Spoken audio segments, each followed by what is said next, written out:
नमस्कार।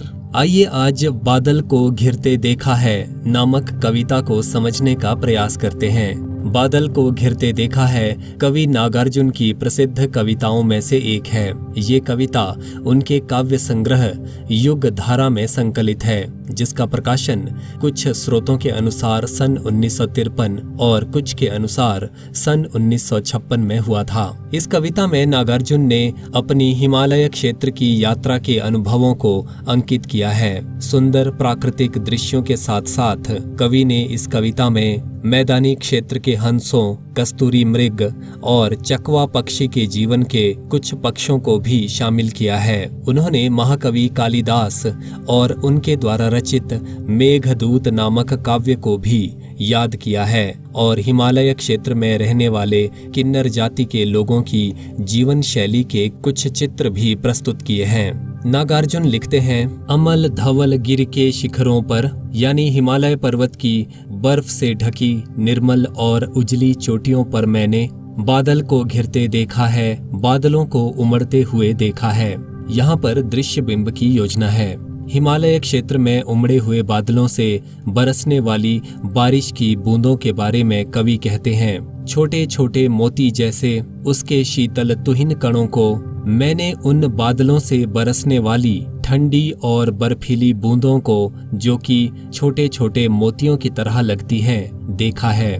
मान सरोवर के उन स्वर्णिम कमलों पर गिरते देखा है। उन बारिश की बूंदों को मैंने मान सरोवर झील में या उसके आसपास उगे हुए सुनहरे नजर आने वाले कमल के फूलों पर बरसते हुए भी देखा है। बादल को घिरते देखा है।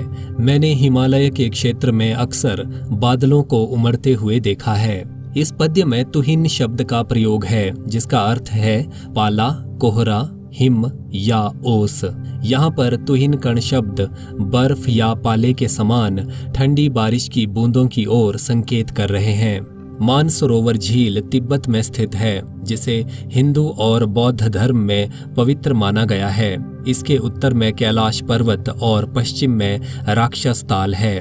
इस पद्यांश में तत्सम शब्दावली का प्रयोग है, पुनरुक्ति और उपमा अलंकार हैं तथा दृश्य बिंब की योजना है। इस पद्यांश में प्रकृति का आलंबन रूप में सुंदर चित्रण किया गया है।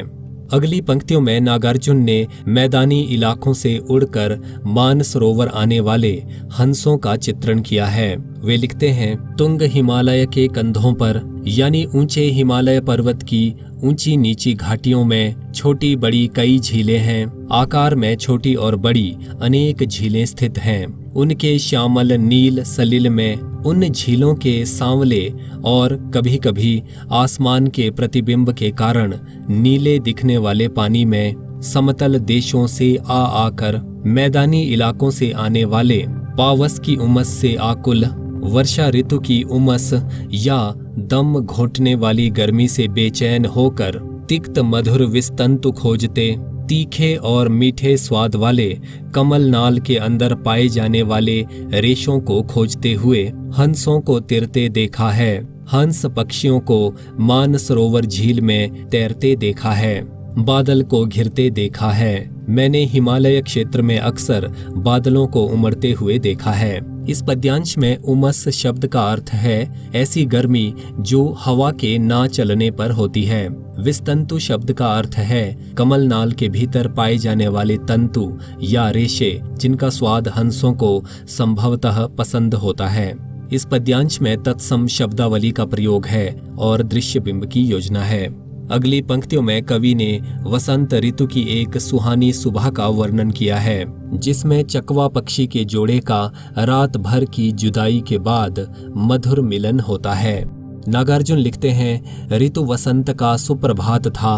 वसंत ऋतु यानी फागुन चैत्र के महीनों की एक सुंदर सुबह थी। मंद मंद था अनिल बह रहा, धीमी धीमी हवा चल रही थी। बाला रुण की मृदु किरणें थीं। उगते हुए सूरज या अभी अभी उगे हुए सूरज की कोमल किरणें धरती पर पड़ रही थीं। अगल बगल स्वर्णाभ शिखर थे। मानसरोवर के इधर उधर के पर्वतों की चोटियां सुबह की धूप के कारण सुनहरी आभा वाली हो गई थीं। ऐसे में कवि को एक और दृश्य नजर आता है जो पक्षियों की दुनिया से संबंधित है। नागार्जुन लिखते हैं, एक दूसरे से विरहित हो, यानी एक दूसरे का साथ छोड़कर अलग अलग रहकर ही जिनको सारी रात बितानी होती, जिन पक्षियों को एक दूसरे से दूर दूर रहकर पूरी रात गुजारनी होती है, निशा काल से चिर अभिशापित जिन पक्षियों को रात्रि के समय ने या रात ने बहुत पुराने समय से एक दूसरे से अलग रहने का मानो श्राप दे रखा है, बेबस उस चकवा चकई का रात को बड़ी लाचारी से गुजारने वाले उस चकवा चकवी के जोड़े का बंद हुआ क्रंदन, सुबह के समय चीखना चिल्लाना या शोक मनाना बंद हो गया। फिर उनमें उस महान सरोवर के तीरे, फिर उन पक्षियों को मैंने उस बहुत बड़े तालाब यानी मान सरोवर के किनारे शैवालों की हरी दरी पर हरे रंग की किसी दरी की तरह बिछी हुई जलीय घास या पानी में पाई जाने वाली घास पर प्रणय कलह छिड़ते देखा है, एक दूसरे से प्यार भरी छेड़छाड़ करते देखा है, या मैंने उन पक्षियों में प्यार भरी लड़ाई शुरू होते हुए देखी है। बादल को घिरते देखा है, मैंने हिमालय क्षेत्र में अक्सर बादलों को उमड़ते हुए देखा है।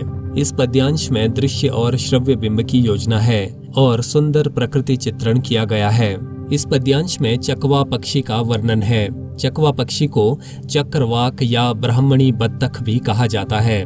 ये बत्तख की प्रजाति का पक्षी है। चकवा पक्षी के जोड़े के संबंध में ये मान्यता प्रचलित है कि ये जोड़ा सूर्यास्त के बाद बिछड़ जाता है।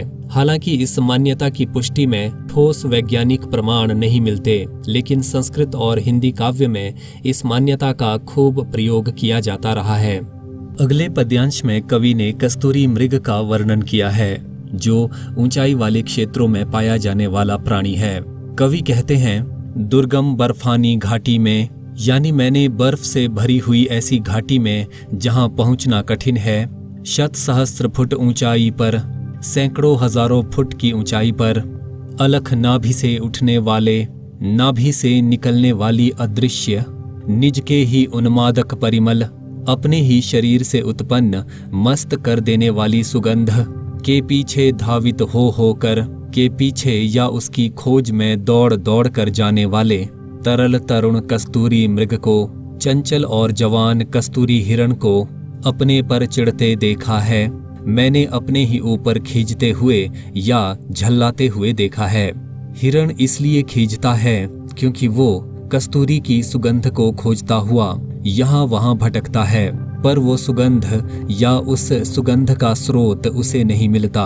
वो नहीं जानता कि ये सुगंध उसी की नाभि से उठ रही है, इसलिए उस सुगंध को कहीं भी ना पाकर वो अपने ऊपर झल्लाता है। बादल को घिरते देखा है, मैंने अक्सर हिमालय क्षेत्र में बादलों को उमड़ते हुए देखा है। इस पद्यांश में घाटी शब्द का प्रयोग किया गया है। घाटी से तात्पर्य है दो पहाड़ों के बीच की समतल और संकरी भूमि। इस पद्यांश में दृश्य बिंब और घ्रातव्य बिंब की योजना है। तरल तरुण शब्दों में अनुप्रास अलंकार है। अगली पंक्तियों में नागार्जुन ने संस्कृत के महाकवि कालिदास द्वारा रचित प्रसिद्ध खंड काव्य मेघदूतम की चर्चा की है, जिसमें वर्णन है कि धनपति कुबेर की नगरी अलकापुरी में रहने वाले एक यक्ष को कुबेर से श्राप मिला और उसे 1 वर्ष के लिए रामगिरी पर्वत पर रहना पड़ा। विरह में डूबा ये यक्ष अलकापुरी में रह रही अपनी पत्नी को बादल के माध्यम से संदेश भेजता है।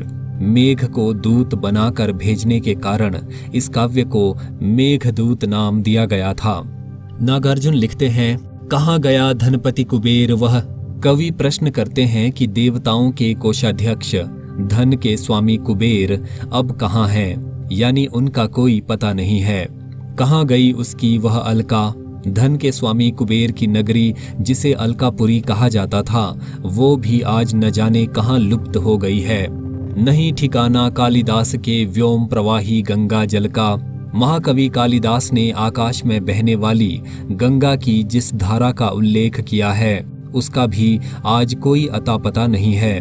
गंगा को त्रिपथगा भी कहा जाता है, यानी ऐसी नदी जो 3 रास्तों से होकर बहती है। ये मान्यता है कि गंगा की एक धारा स्वर्ग में बह रही है और एक धारा धरती पर है और इसकी तीसरी धारा पाताल में बह रही है। ढूंढा बहुत परंतु लगा क्या, मेघदूत का पता कहीं पर। मैंने बहुत खोजा, लेकिन कालिदास ने जिस बादल रूपी दूत की चर्चा की है उसके अस्तित्व का मुझे कहीं भी निशान नजर नहीं आया, यानी मैं उसे खोज नहीं पाया। कौन बताए, अब इन बातों की पुष्टि कौन कर सकता है।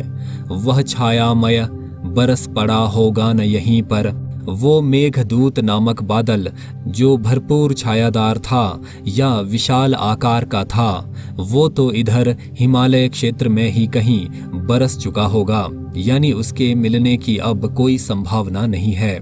जाने दो वो कवि कल्पित था, मगर जाने दीजिए ये मेघदूत की बातें तो कवि कालिदास की कल्पनाएं रही होंगी। मैंने तो भीषण जाड़ों में, मैंने तो भयानक सर्दियों के मौसम में या कड़ाके की सर्दी में नभचुंबी कैलाश शीर्ष पर, आकाश को चूमने वाले या बहुत ऊंचे कैलाश पर्वत की चोटी पर, महामेघ को झंझा नील से, बहुत विशाल बादल को तूफानी हवा से गरज गरज भिड़ते देखा है। गर्जना की आवाज के साथ लड़ते भिड़ते या संघर्ष करते हुए देखा है। बादल को घिरते देखा है। मैंने अक्सर बादलों को उमड़ते हुए देखा है। इस पद्यांश में भी तत्सम शब्दावली का प्रयोग है। अनुप्रास और पुनरुक्ति अलंकार हैं। दृश्य तथा श्रव्य बिंब की भी योजना है। अगले पद्यांश में नागार्जुन जी ने हिमालय क्षेत्र में रहने वाले किन्नर जाति के लोगों की दिनचर्या, उनकी कलात्मकता, उनकी संस्कृति, उनके स्वभाव और उनके प्रकृति प्रेम को चित्रित किया है। शत शत निर्झर निर्झरणी कल, यानी हिमालय क्षेत्र में सैकड़ों सुंदर झरने और नदियां हैं। यहाँ निर्झर का अर्थ है झरना, निर्झरणी का अर्थ है नदी और कल का अर्थ है सुंदर। मुखरित देवदारु कानन में उनकी आवाजें देवदार के जंगलों में गूंजती रहती हैं। ऐसे सुंदर वातावरण में किस तरह के लोग रहते हैं और किस तरह से रहते हैं, इसका वर्णन नागार्जुन जी ने आगे किया है। शोणित धवल यानी लाल तथा उजले या सफेद भोजपत्रों से छाई हुई कुटी के भीतर, भोजपत्रों के द्वारा जिसकी छत बनाई गई हो या जिसे सजाया गया हो, ऐसी कुटिया या झोंपड़ी के अंदर रंग बिरंगे और सुगंधित अनेक रंगों वाले और खुशबू से भरे हुए, फूलों से कुंतल को साजे, फूलों से अपने बालों को सजाए हुए, इंद्रनील की माला डाले शंख सरीखे सुघड़ गलों में, यानी शंख के समान लगने वाले अपने चिकने और सुडौल गलों में नीलम नामक रत्न की मालाएं डाले हुए, कानों में कुवलय लटकाए, अपने कानों में नीले कमलों या नीली कुई को लटकाने वाले या नील कमल से कानों को सजाने वाले, शतदल लाल कमल वेणी में अनेक पत्तियों वाले लाल रंग के कमलों को अपने बालों की चोटी में सजाए हुए, रजत रचित चांदी से बने हुए, मणिखचित और जिसमें मणियां जड़ी हों, कलामय बहुत कलात्मक ढंग से बने हुए या सुंदर, पान पात्र प्याले या मदिरा पीने के चषक, द्राक्षासव पूरित जो कि अंगूर से बनी शराब से भरे हुए हैं, रखे सामने अपने अपने लोहित चंदन की त्रिपदी पर, लाल चंदन की बनी तिपाई या 3 टांग के पटरे पर ये शराब के प्याले अपने अपने सामने रखे हुए, नरम निदाग कोमल और बिना दागों वाली या साफ सुथरी बाल कस्तूरी मृगछालों पर, छोटे कस्तूरी हिरण की खाल से बने आसन पर पालथी मार कर बैठे हुए या सुखासन में बैठे हुए, मदिरा ऋण आंखों वाले, मदिरा या शराब पीने के कारण हुई लाल लाल आंखों वाले, उन उन्मद किन्नर किन्नरियों की, उन नशे में मस्त किन्नर जाति के पुरुषों और किन्नर स्त्रियों की मृदुल मनोरम अंगुलियों को, कोमल तथा सुंदर उंगलियों को वंशी पर फिरते देखा है। मैंने बांसुरी पर फिरते हुए देखा है, यानी मैंने उन्हें प्रेम तथा कलात्मकता के साथ बांसुरी बजाते हुए देखा है। बादल को घिरते देखा है। मैंने हिमालय क्षेत्र में अक्सर बादलों को उमड़ते हुए देखा है। इस पद्यांश में तत्सम शब्दावली का प्रयोग है। पुनरुक्ति, अनुप्रास और उपमा आदि अलंकार हैं। इसमें दृश्य, श्रव्य, घ्रातव्य और स्पर्श बिंब की योजना है और सुंदर प्रकृति चित्रण भी किया गया है।